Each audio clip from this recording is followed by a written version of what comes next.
नमस्कार बच्चों, आइए बच्चों आज हम इस वीडियो के माध्यम से एड ग्रेड अभ्यास पुस्तिका कक्षा 7 विषय गणित इसके अंतर्गत हम देखेंगे अध्याय 4 सरल समीकरण।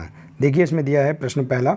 देखिए इसके अंतर्गत सभी जो 10 प्रश्न दिए गए हैं इन प्रश्नों के आंसर हम अपनी पाठ्य पुस्तकों से पूर्ण कर सकते हैं। देखिए हमने यहाँ पर इसे अपनी पाठ्य पुस्तकों से ही बताया है कि इसे किस प्रकार से हल कर सकते हैं, आप इसे समझकर हल कर सकते हैं। तो देखिए बच्चों पहला प्रश्न है x ऋण 5 बराबर 9 को सामान्य कथन के रूप में लिखिए।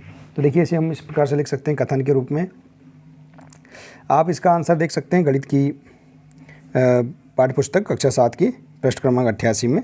देखिए x ऋण 5 बराबर 9, तो देखिए x में से 5 निकालने पर 9 प्राप्त होता है। तो इस प्रकार से हम कथन के रूप में लिख सकते हैं।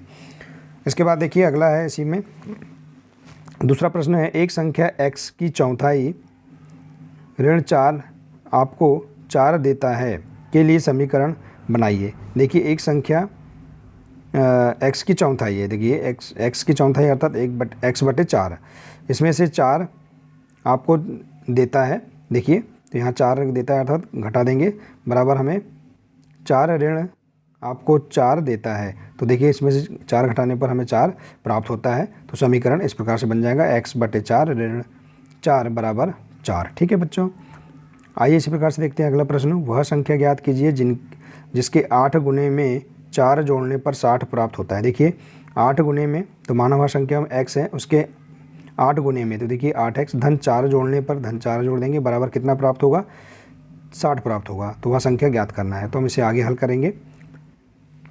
8x धन 4 बराबर 60। देखिए तो हम 4 का पक्षांतर करेंगे तो क्या होगा, 8x बराबर 60 ऋण 4। ठीक है, अब हम 60 में से 4 घटाएंगे तो कितना बचेगा, 56।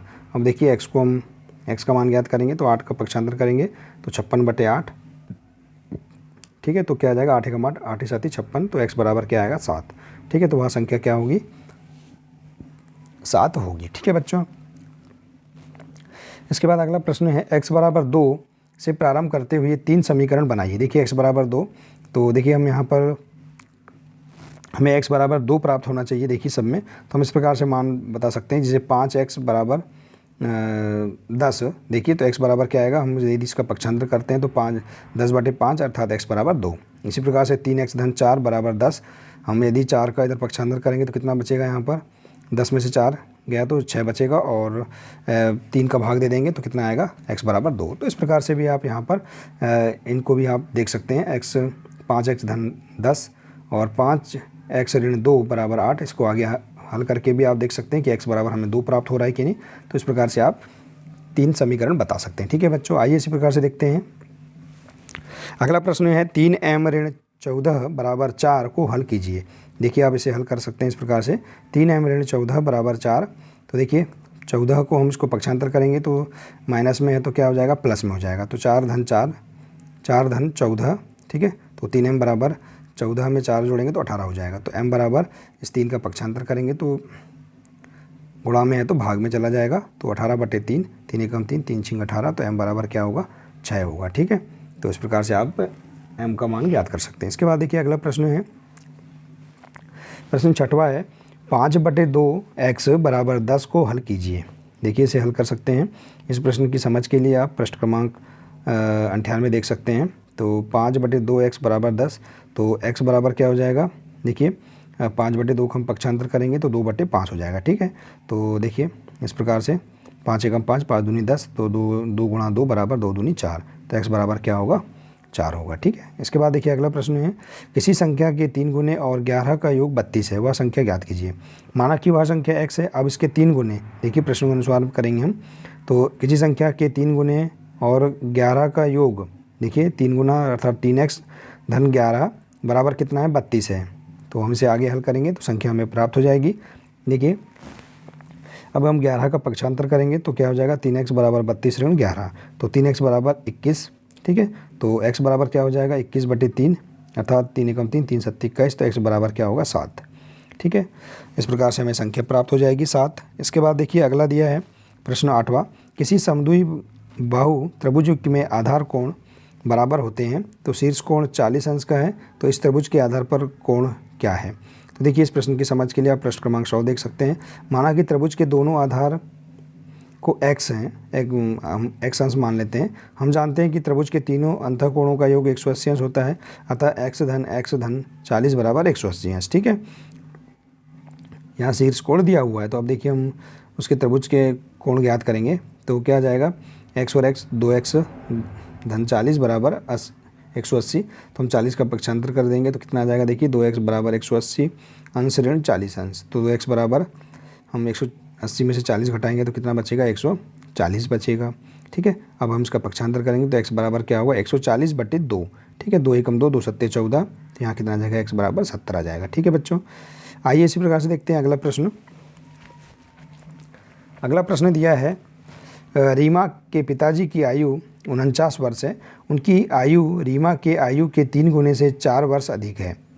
तो आयु क्या होगी, देखिए तो रीमा की आयु क्या होगी, तो हम यहाँ बता सकते हैं, माना कि रीमा की आयु x वर्ष है। ठीक है, अब प्रश्न अनुसार देखिए कि रीमा के पिता की आयु 49 वर्ष है, उनकी आयु रीमा के आयु के 3 गुने से, रीमा की आयु x वर्ष है तो उसके 3 गुने से अर्थात 3x से 4 अधिक है, अर्थात 4 हम जोड़ देंगे, अधिक है तो हम जोड़ेंगे और कम है तो घटाएंगे। बराबर कितनी है, 49 वर्ष है। तो अब हम इसके आगे से हल कर लेंगे। देखिए समीकरण प्राप्त हो चुका है 3x, तो हम 4 को इधर पक्षांतर पे लाएंगे तो 49 ऋण 4। ठीक है, तो 3x बराबर क्या आएगा, 49 में से 4 घटाएंगे तो 45 आएगा। तो अब देखिए x बराबर क्या आएगा, 3 का हम पक्षांतर करेंगे तो 45/3 बराबर 3 एकम 3, 3 15 45। ठीक है, तो x बराबर 15 वर्ष। तो रीमा की आयु क्या आ जाएगी, 15 वर्ष आ जाएगी। ठीक है बच्चों, आइए इसी प्रकार से देखते हैं अगला प्रश्न। निम्नलिखित पहेली को हल कीजिए। मैं एक संख्या हूँ, मेरी पहचान बताओ, मुझे 7 बार लो और 50 जोड़ो। ठीक है, एक तिहरे शतक तक पहुँचने के लिए आपको अभी भी 40 चाहिए। तो देखिए इस प्रश्न का आंसर आप कर सकते हैं। माना कि एक संख्या हमने x मान लिया, अब मेरी पहचान बताओ, मुझे 7 बार लो। ठीक है, 7 बार लो अर्थात हम 7 का गुणा कर देंगे तो 7x धन 50 जोड़ो, तो 7x में हम 50 जोड़ देंगे, बराबर एक तिहरे शतक, तिहरे शतक अर्थात 3 शतक, एक शतक में कितना होता है 100, तो 3 शतक में 300 तक पहुंचने के लिए आपको अभी भी 40 चाहिए। ठीक है, तो हम 300 में से 40 को घटा देंगे। ठीक है, तो अब देखिए इसे हम घटाएंगे तो क्या आएगा, 260 आएगा। तो 7x धन 50 बराबर 260। तो हम इसे हल करेंगे, 50 को हम पक्षांतर करके ले जाएंगे तो कितना होगा, 260 ऋण 50। तो 7x बराबर 210। अब x बराबर क्या होगा, 210/7, तो 7 एकम 7, 7 3 21, तो 30 आएगा। तो x बराबर क्या आ जाएगा, 30। ठीक है बच्चों, तो वह संख्या क्या आएगी, 30 आएगी। तो देखिए बच्चों, इस प्रकार से हम बहुत ही सरल तरीके से इस अध्याय के अंतर्गत दिए गए सभी 10 प्रश्नों के आंसर हम अपनी पाठ्य पुस्तकों से इस प्रकार से हल कर सकते हैं। ठीक है बच्चों, देखिए अध्याय 4 सरल समीकरण, इसके सभी प्रश्नों के आंसर हम इस प्रकार से पूर्ण कर सकते हैं। तो बच्चों आशा है कि आपको इसके अंतर्गत सभी प्रश्नों के आंसर समझ में आ गए होंगे। बच्चों ये आज के लिए सिर्फ इतना ही है, मिलते हैं इसी प्रकार से अगले वीडियो में। देखिए बच्चों, यदि आप इसके आगे के सभी वीडियो देखना चाहते हैं तो आप चैनल के प्लेलिस्ट में जाकर भी सभी वीडियो और अन्य विषय के वीडियो भी आप देख सकते हैं। तो नमस्कार बच्चों।